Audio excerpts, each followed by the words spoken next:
Welcome to the Mind Muse podcast. I'm your host, Christy Turley, and today joins me Gina Parris. And she is an amazing woman. She's going to be talking about how to turn your panic into prosperity and how to unlock your genius through divergent thinking.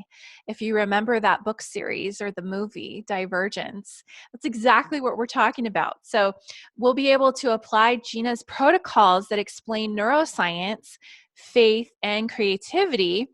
And we'll be able to learn about how we can transform our stress into a source of strength and really live from faith and confidence and love instead of fear.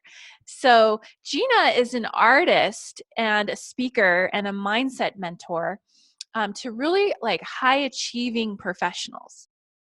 And she's been a public speaker most of her life, but she did have one night where she became overcome with panic attacks while she was on stage. Can you imagine? Like, whoa, that would be very difficult. And she actually experienced some depression after that and anxiety, and it caused her to quit that career that she loved. And she felt like a failure, and she'll go through her story about that. And she actually discovered some amazing things through that trial and challenge in her life. And so she has now been hired by world-class athletes and change makers from around the world. And she even helped her son work through whatever he needed to work through and to get selected in the Major League Baseball draft. So can you imagine like having your child be selected in a professional sports draft? That's amazing. So she'll share with us some of her tips and tricks that she helped him and many other people that she works with surmount odds and really start living the life of their dreams. So go ahead and help me welcome Gina Parris. All right. Welcome, Gina. Hi, welcome to you, to my studio. I love it. Yeah. So beautiful. And we have some listeners who can't see it, I obviously, but know, of but course. for those that can, beautiful artists you are. Mhm. So tell us a little bit about how you got started.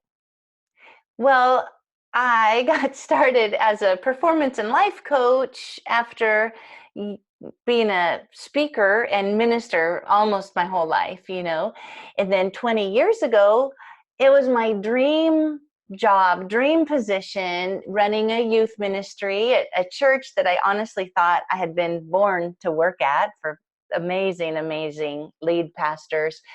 And one day I was taking the stage on a Friday night as usual, and I looked at all this auditorium full of teenagers, and out of nowhere, I had this panic attack that just had me gasping for air. And the band was playing their music really loud, and all I could hear, I'm looking at the band members, and all I can hear is my own heart just pounding in my ears. And they're looking at me like, are you okay? And finally, I ran center stage and welcomed the teenagers, and the anxiety subsided, but that fear of the anxiety coming back, which it did week after week, and I plummeted to this anxious and depressed space. And I begged my husband, just, hey, why don't you get a job back home in my hometown in Spokane? Let's just leave.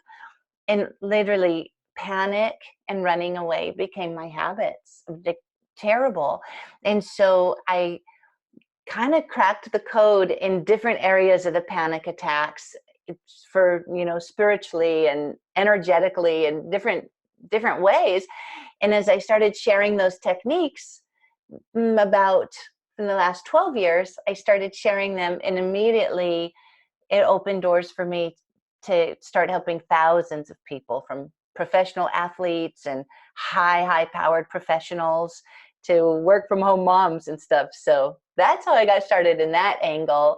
And then just a few years ago, uncovered more of my childhood dreams to integrate the whole artistic aspect to turning panic into prosperity. Yeah, I love that. And I mean, just so we're clear, I mean, you're a high performer. And so for you to Yeah. have this panic attack and then go and slip into these Yeah. habits of hiding, I mean, that was Uh, very uncharacteristic of you. Like what were some of the effects of that in your life? Like what were you faced with? oh, incredible shame, Yeah. right? To go from most likely to succeed and always being successful. And I had first started getting paid to speak as a 16-year-old. So at that point, I was probably 32. And to lose my bearings in every way just felt like a failure. And I just did not know what I know now. And so Mhm. I developed my catcher process, because the first thing is to clarify what's really going on. And I had no idea how to do that. So instead of really leaning in and asking what's happening, maybe it's because you had a third baby and out popped twin babies and you were a little overwhelmed by that. Instead of taking Yeah. time to Giving yourself process, compassion. exactly. I just went into panic and shame. And I didn't know that was my body's way of trying to get my attention. And I didn't know all those techniques. I made it subside by running center stage and screaming at all the kids, "Welcome! We're so glad you're here." I didn't realize that was one thing that I could always do when starting to feel panicky, that I could always just go with it and raise my energy and pretend I'm running or something. I just felt like, when's this going to happen again? And oh God, it'd be horrible. It's the worst thing in the world. It feels dangerous, even though it's not. So it just, I feel like it cost years of feeling like I was spinning my wheels. Even though I was raising the kids and being a great mom, I still felt that shame of I am really not fully in my lane. Yeah. Yeah. So this catcher method Yes. that you created, Yeah. you're saying when we were speaking earlier, you're saying it was kind of inspired by your son, who Yeah. is a catcher. Can we go through the rest of the Sure. acronym? Acronym. Hmm. Sure. So one of my when I had this amazing breakthrough using, in that point it was emotional freedom technique, what some people call it tapping or whatever. That Hmm. was one of the things that gave me just huge breakthrough on a performance anxiety issue. And so my son came home from a baseball game. At that time, he was just in seventh grade, and he asked for my help. And I said, "Well, I just learned this weird thing." And so, since catchers try to catch the ball and release it really fast, I called it catcher. So it's CATCHR for release. And the C is to clarify what's going on. And when you're feeling anxious or panicky, what we're describing can happen in a moment or it can happen over years, because your stress response is going to be fight, flight or flee, fight or Fight or flight, flight. Uh-huh. freeze. Yeah, fight or flight or just freeze. So if Yeah. you're stuck in a rut forever, that's your freeze response. So that was part of my issue.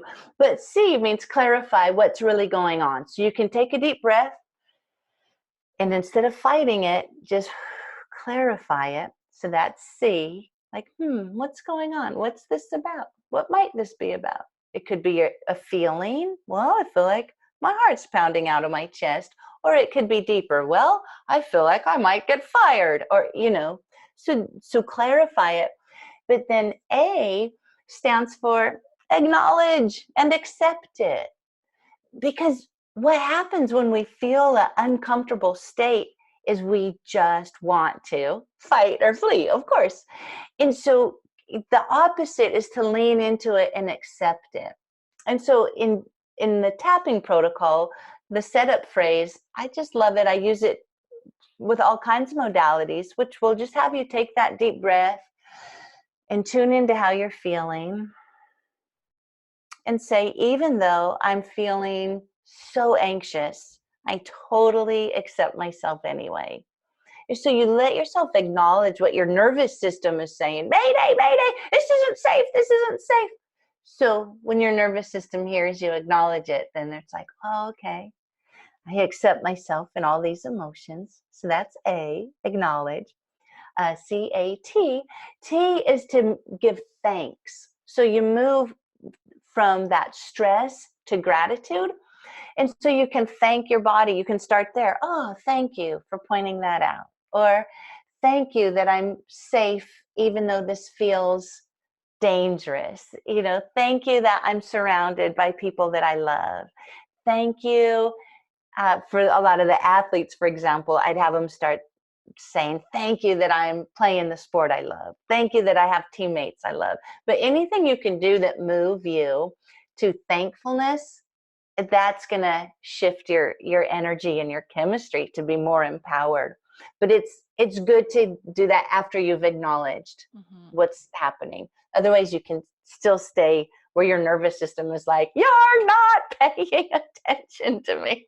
Right. So we want to acknowledge and then give thanks. C-A-T-C. Oh, change. So that second C stands for change or challenge. Anything about your trigger, like, and what you're believing about it. Like, if it's a memory, because usually there's some kind of image, like, or a memory, somebody's words. So change it, change the memory to a big cartoon, change the voice of whoever was yelling at you. With one of my clients, he remembered his coach telling him, he brought him in all by himself to the office to say, bringing you here was a big mistake. You're nothing but a mistake. Well, you can imagine how that would affect this student. He's always been the star, the best in the whole state. And so we changed that memory, even while tapping on these, targets under his eye and over his heart. And he'd change it, like he'd picture his coach like a little bitty mouse yelling at him, you're just a mistake, you're just a mistake. And change it to a cartoon, or we'd play it really slow, you're a mistake. So that memory gets lodged out of what's really a hologram. When we face a trauma, and whether it's big or seemingly small like that, your brain makes this little 11-second hologram memory of it. So when you can change it and distort it, super powerful. Yeah. So that is C. So clarify, accept, give thanks, change it. And then H is help somebody else. And so even if you're just picturing yourself helping someone, being on the other side of this trial, helping someone and being an encouragement, it makes you powerful. And then, of course, the faster you can do that in real life, just tell somebody, no, I've been through it. You'll get through this. You're going to be okay. It confirms to your brain, oh, yeah, I'm on the other side of this. So then R, of course, is release. So catch and release. Or even replace. You can replace it with something more empowering. So it's pretty fun to know that we can do that when we're faced with all kinds of stress. And so, like I said, that can happen. Right now, my city has had lots of people killed in a tornado recently, and now all the schools are shutting for a coronavirus, and there's just so much stress. And so it's really helpful when people, they take those deep breaths and they acknowledge what's happening, and they make the choice. Then they can release that fear and make a choice.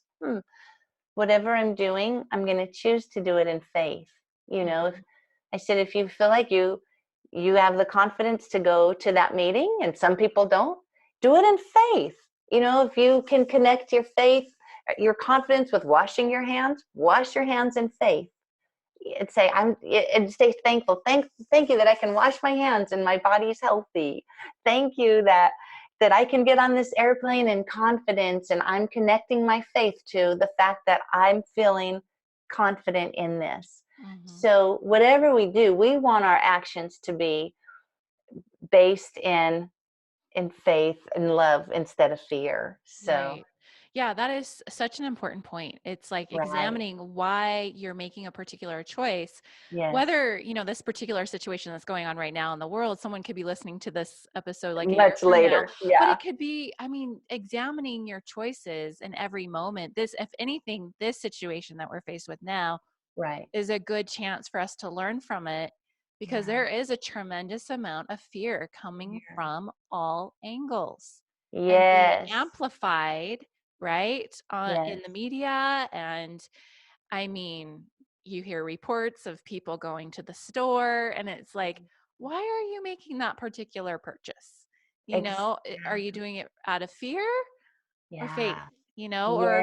Or Yes. anything in business, right? It's like, why am I taking this particular action? Is it because I'm trying to cover my rear end, and that's Yeah. like a fear type of thing? Yeah. Or is it, out of faith, you know? So, Mm.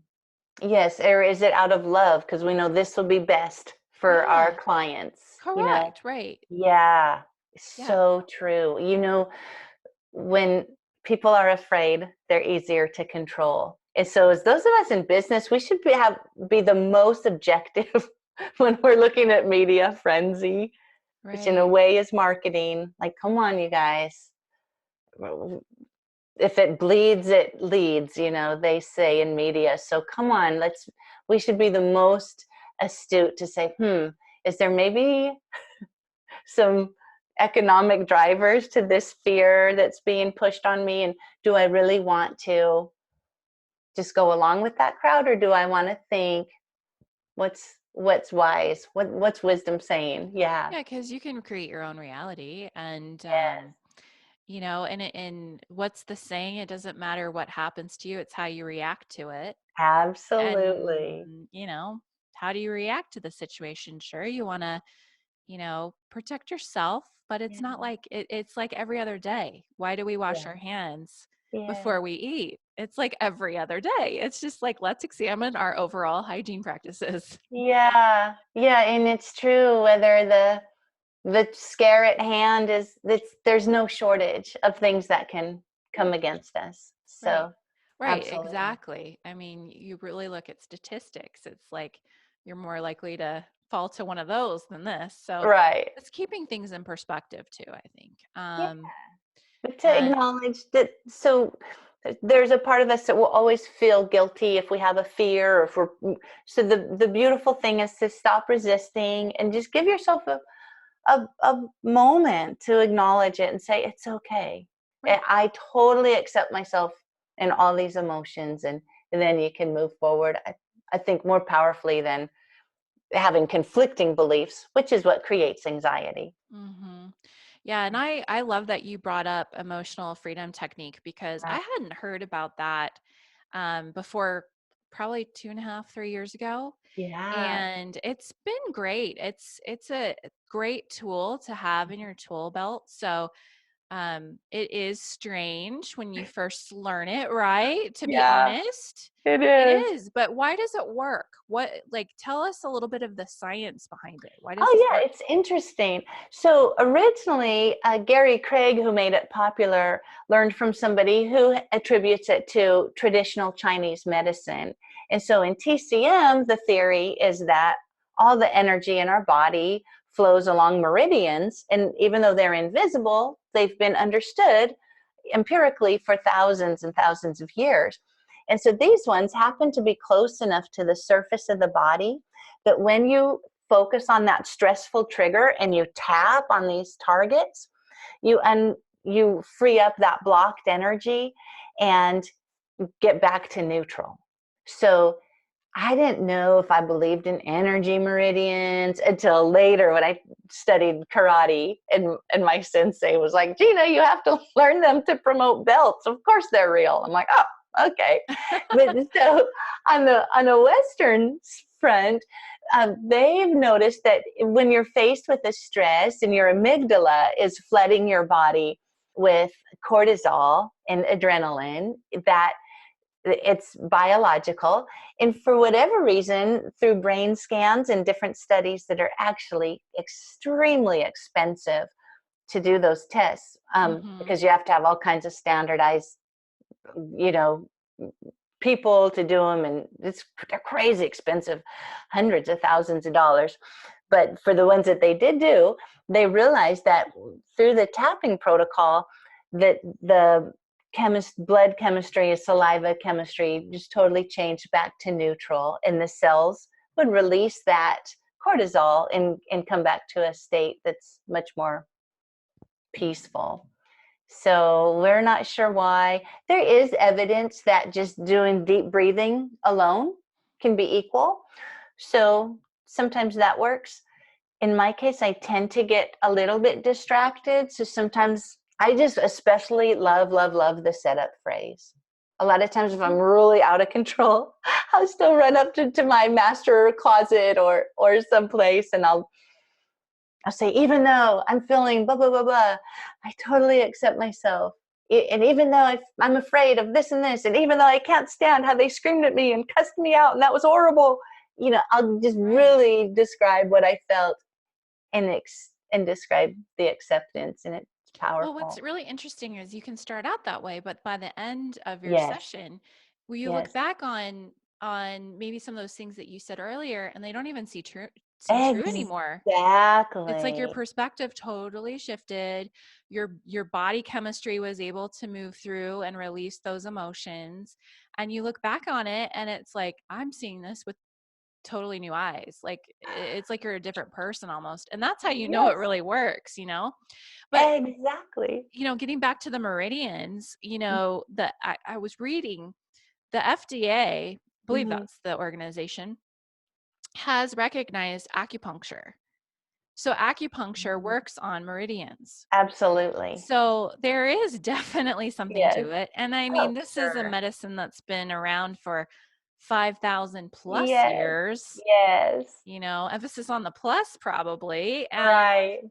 everything is energy, So, and by not releasing these emotions, what do we face? We face, our energy being drained because it's focusing so much on these negative emotions that we're feeling or Yes. reacting to our Yes. environment.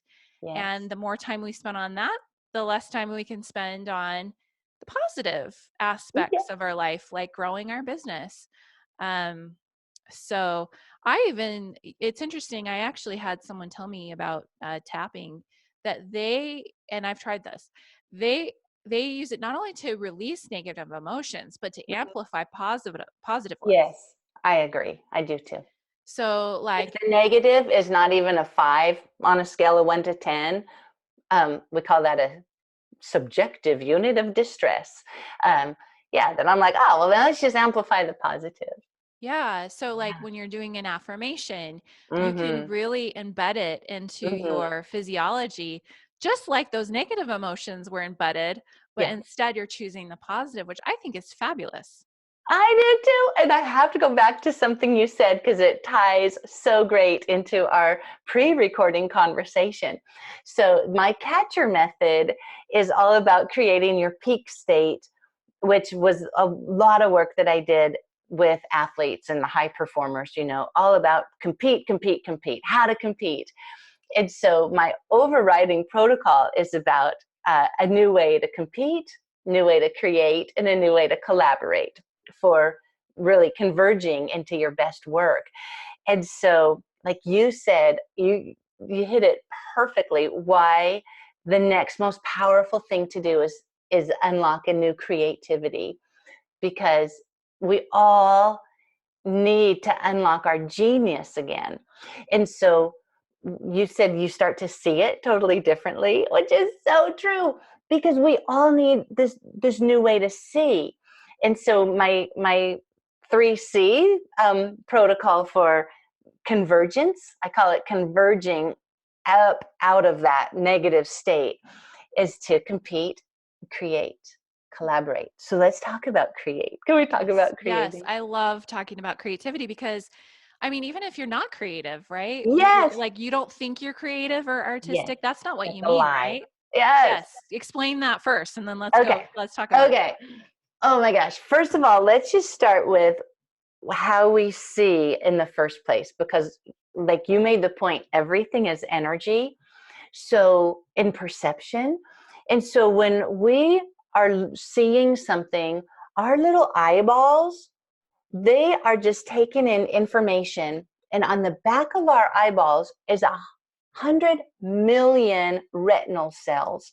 And each cell has its own job. It might be only see every shade of red. It might be catch distance. It might be notice things moving left to right. It might be notice things moving right to left. It's amazing. And so this data that comes in our eyeballs, it goes through these cells and it becomes energy. And then that energy gets filtered through our brain all the way back up into our right side of our brain, which is all these images collected through a lifetime of education, experience, belief, expectation. And so if what comes in our eyes doesn't match, our story on this right side of our brain, it adjusts what we see. And that's why our perception to us, it's so real. It honestly is. And it's partly why we should really, really be gracious with other people who see things differently, right? Because they're all a product of their teaching and their experience. But the amazing thing is that none of us really see accurately. The only way to see accurately is to learn to draw. So get with me on this, because even though you're like, no, I can't draw. Wait, that's not my point. Because at some point we want to get to this fact that we touched on it earlier, without creative expression, you are prone to depression. So let's just learn new ways to see so that we can create. I'm not trying to make you have to be Michelangelo or Leonardo da Vinci, but let me tell you about Leonardo da Vinci that you can have in common with him is he always said the secret to his genius, and he is still historically considered the greatest genius that lived. The secret to his genius was his ability to see, to learn how to see. And every genius throughout history has said the same thing. They were visual thinkers.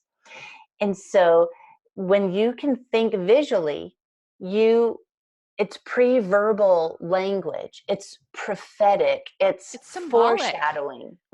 That's why they say a picture is worth 1,000 words, because one Yes. symbol, you could spend pages and pages in a book explaining one symbol, but if you just get the visual picture, you've got it. Yes. And it makes you learn to see more creatively. It makes you unlock your genius through what's called divergent thinking. And so a lot of times genius level thinking is measured by that. How many creative ways can you solve a problem? And there was a study done once where all the participants, I think 98% of them, by their creative thinking, were proven to be genius. But do you know what they had in common? They were all 5-year-olds. They were 5, so they tested them again when they were 10, and the genius level dropped significantly. And by the time they were adults, only 2% were still genius. And guess what we say today? That only 2% of the population is a genius. Well, guess what? We stopped. What's the first thing that we cut? We shut it down. Yes. We're taught to shut it down. Absolutely. Color within the lines, No, you must use your right hand, not your left hand. Yes, somehow I survived. I'm still left-handed, but you're right. It was a challenge. And all of those things that it's just it's diabolical. I'm convinced it's some cosmic plan to strip humanity of its genius, to make us think only reading, writing, and arithmetic matter. Well, and memorizing all of that too, right? Yes. Which isn't a creative activity at all, but we're all creative. Exactly. We all have the same creative life force, right? Yes. So anything we can do to see, like, I just encourage you, as you're looking at anything, pretend you're taking a snapshot of it and really look, what colors are those? What's that? What does that look like really? Because most of us try to draw, and we draw in symbols, what our left brain would say. Oh yeah, a tree looks like this. An eyeball looks like this. Come on, let's just do it. But that's the wrong side of the brain for recognizing space and shape and color and composition. So I love, that's why the work you do creates such beauty and cohesiveness for your clients, right? Yeah. Well, of Yeah, course. And also, when you can tap into this, even if you aren't artistic, even if you right. do draw something, Yeah. I've heard of studies, even psychotherapists will use drawing as a sort of therapy to Yes. find out what people are thinking, both in their conscious and their subconscious mind, depending on where you're drawing what on the paper. And this is a scientific thing, because you with using those creative skills, your right brain is the subconscious, it's the Yeah. creative center, it's the intuitive center. Yes. So, I mean, I just wrote a book on intuition. And so I Yeah. know this is true. It's like, by being creative, you have a direct pathway into Mhm. your subconscious, and also uh, Mhm. the divine, your intuition. Absolutely. So, Absolutely. I'm convinced the language of heaven is images as well. mhm, So like you're saying, you have that access to really the supernatural to say, what do I need to be seeing? Like, what does this look like from heaven's perspective? What could be a solution? Because we're talking about innovation and answers to deep problems. And you are 100% correct. And you probably didn't realize that after Hurricane Katrina, there was such a shortage of therapists for the children who'd been traumatized, that they discovered that giving them paper and paints and letting them express their emotion through those things was more healing than therapy. So, creative expression, of course, includes singing and dancing. And I heard one time some Ugandans, after genocide, kicked out all the Western therapists that thought they were, yay, we're going to go bring therapy to these poor Ugandans. And they said, we finally had to ask them to leave because we know how to deal with trauma. We come outside, we have a lot of sunlight, we play our drums, and we dance. And these Westerners wanted us to just sit in small rooms with no sunlight and tell all the bad things that happened to us. We had to ask them to leave. You're kind of like, maybe we should hire them well, and to isn't it a come to. travesty that there's so many programs, art programs and music programs, that are being shut down as They well? get cut. Exactly. That's Yeah. what gets cut. Yeah, and that's the genius we're cutting, really. That Exactly. access to the genius. I mean, look at all the inventions we've had. Mm-hmm. A lot of times those come from pure intuition and inspiration. A Yes. lot of the inventors were famous for taking naps during the day, or sleeping very little during Yes. the nighttime, so they could take naps, and when they would wake up from their naps, they'd have the idea, because they're Right. coming out of that subconscious creative state. Right. Yes. So that's a good invitation for the vision boards and all those things that keep our vision of what we really desire in front of us, because then our subconscious can go to work with, how can we make this happen? What would be a great solution to this? And I Mhm. just got a book this week. It's a small book, but it's by Winston Churchill, because I've always been a fan and I had no idea he was an amazing artist. And he wrote a book called Painting as a Pastime, because he says how important it is as high powered thinkers and decision makers to do something that uses a whole different part of your brain Yep. to rest that very busy decision making part is Yeah. super brilliant. Well, Albert Einstein said that you can't solve a problem with the same mind that created it. He was Exactly. onto something, Exactly. So that's right? And I see that like reflected both in what you said about emotional freedom technique, right. because you obtain a new perspective, Exactly. and healing whatever that trauma is. Now you can look at something differently in that reticular activation system. Yes. Your Yes. brain's filter notices something different, a new opportunity that you wouldn't have seen. And then also the other side of this that we're talking about is like practicing that creative muscle. Yes. And the fascinating thing is like there is a science to beauty. These things that always seem so subjective, but there's certain laws. There's there's fundamentals, and there's no creativity when you don't understand the fundamentals. So like for physical art, they include composition and color and light and value and technique. There's fundamentals. But even things as subjective as love, there's a science to love. So when you feel like, oh, I can't ever recover, I can't love myself, I can't love that person, yes, you can. In all of these cases, our brains are hardwired to keep us safe, and our brains are also hardwired for love and connection. And so there's the science to bonding and to knowing if you're safe with somebody and how to change the dance that you do with each other to make it safe. So all of these things, in fact, we could call that collaboration. Like that's my final C, a new way to collaborate. We absolutely need community. In Mm-hmm. in our culture where we've now become so nose to the phone connected, people are lonelier than ever Right. because I think we've lost that true community and connection that our brains are wired for and that we long for.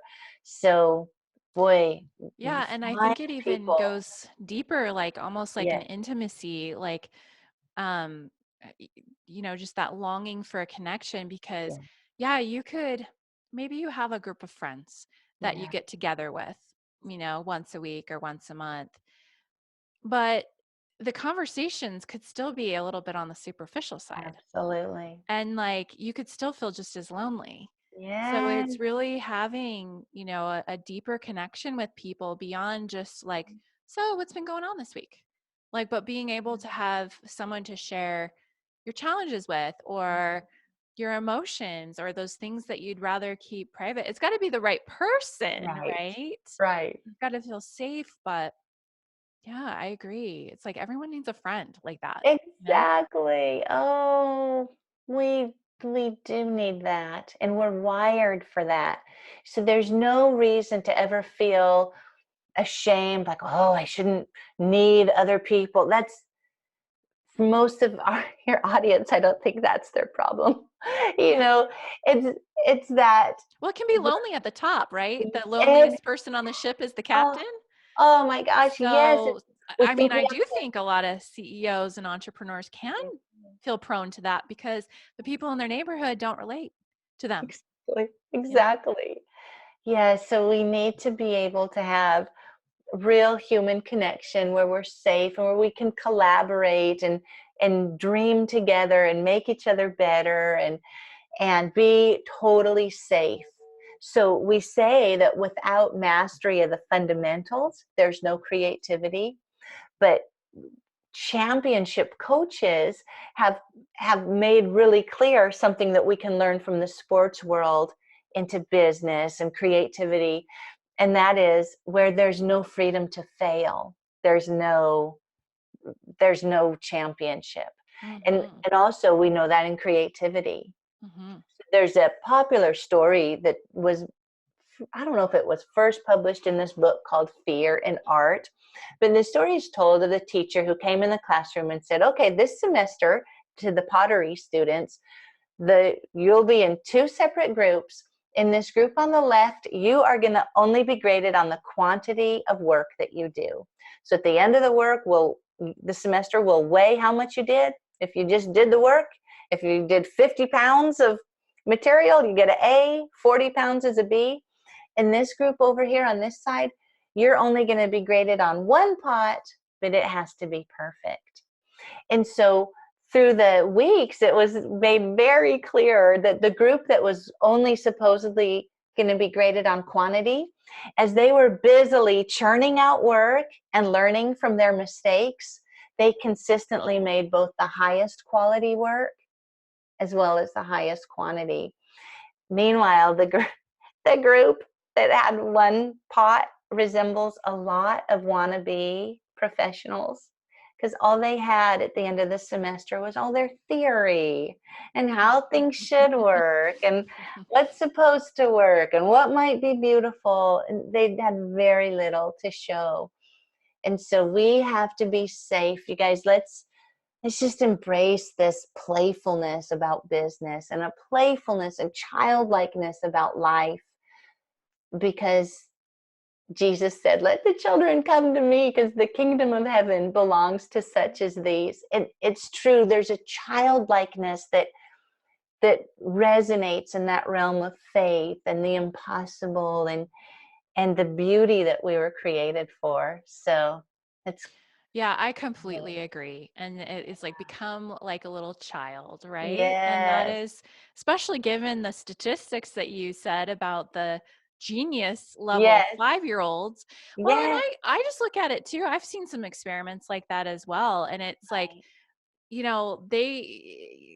who was it? Thomas Edison even said, I found 1,000 ways Yes, not to make a I light did bulb. And that. then finally, so it's like, would you like to fail at innovation 9 times and then finally get it right? Yeah, Or like just copy someone else because you know they're successful and know that it's not really yours. right. It's like I'd rather do the first one, frankly. And Yeah, that's where innovation comes from, is being able to yes. give yourself permission to fail and maybe not have the right answer the first time. Yes, and combine. Creativity is from combining. Oh, Maybe you look totally. at four people's businesses and you say, oh, I love that. I'd like to also include that. People tell me or you shouldn't do this and this and this, but for me, it makes sense. Like for me, am I an artist? Am I a speaker, performance coach? I do all of it. I sell artwork, but I believe that the creative process is a big part of doing our best work and overcoming stress for sure. It's been Yeah. proven how much we reduce our stress when we're engaged in a creative process. Yeah. I'm glad you said that because I really want to come back to this Yeah. golden nugget you just dropped a while back. You said, without creative expression, we're Yeah. prone to depression. Passion. And that is so true. I remember when I was going through one of the hardest times in my life, and my husband and my life, um, we were going through 7 years of infertility, Right. and trying to start a family. Mm. And I was thinking I was depressed because I was Googling Right. depression and fertility. And I found a study that said it's similar stress levels to what cancer patients face. And all of a sudden, Yeah. I was able to give myself more compassion because I was like, oh, this is like a lot more serious. Because Right. there's shame there. It's like, I shouldn't be feeling so bad about this, but it is. It's like you're facing death of a family legacy, right? Yes. And I remember at one point my husband was like, Christy, you need a hobby. And I wanted to smack him because I was like, I'm running a business. Yeah. When am I going to have time for a hobby? But I took him up on it, and I dabbled in photography. I got pretty good at it. Yeah. More landscape, macro type of photography, Yes. and And it was and using your sewing. Like eyes. I stretched my domestic skills. I had never learned sewing ever, and Yeah. decided I was going to, and I tackled some pretty big projects. But definitely like tapping into that creativity. Yes. And it's interesting because I do think that it's all connected. It's like the Absolutely. fertility issues actually is almost, if you look at the physicality of the body, Mhm. that's a creative center that Yes. I actually did shut down for a while because I was like, I don't want to have kids, right? Yeah. And I was never really into hobbies, right? Until my husband said Ah, this. But my right. creativity came through my work with my clients. And so there's definitely something to what you Yeah. said. That's a definite writer downer. Yeah. So, I mean, please respond. Like anything else you want to add to that gem, I would love to hear it. I think it's so important to know that it's not frivolous, because that's the thing. It feels so frivolous to just like, there's work to do. How dare you go play around with your paints or what are you writing poetry when we're trying to, do whatever it is. It's not frivolous. It is absolutely as critical to your success as working out and eating right and getting sleep. You need that opportunity to, like Winston Churchill said, get a hobby that uses a different part of your brain so that you can thrive in the highest level. Yeah. Awesome. That's great. And I mean, if you look at the stats, it seems like our society is just climbing in the depression and the anxiety Yeah. categories. And a lot of studies out there attribute it to how we're more digitally connected and, the Pinterest envy that can happen, the comparison-itis that can Yeah. happen when you're comparing someone's picture perfect finely cold Yeah. news feed to your Right. own life. Reality. Yeah, and it's definitely a good antidote to practice creativity Yeah. and not resist it because you think, oh, I'm not artistic or whatever. You might surprise yourself, right? Yes.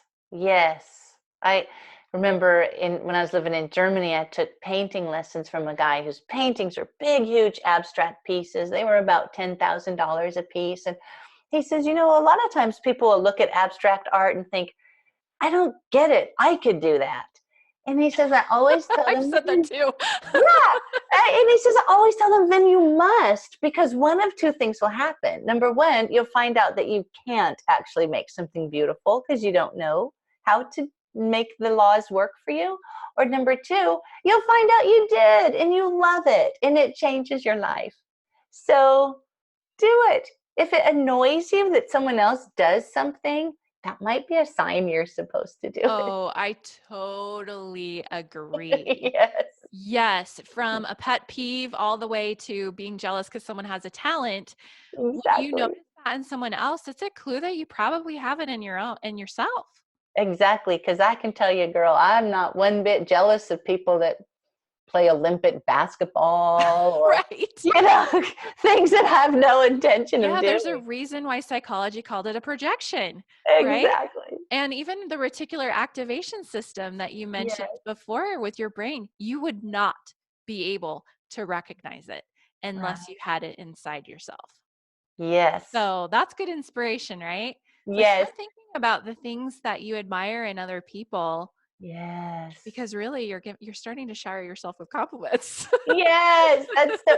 And in fact, if you tend to be really critical of other people, which probably your listeners aren't, but even if you know someone that's really critical, that probably means they're self-critical. So if you'll start always looking for the best in everybody else, look for the Mhm. best and tell yourself, I love the highest and best in all people.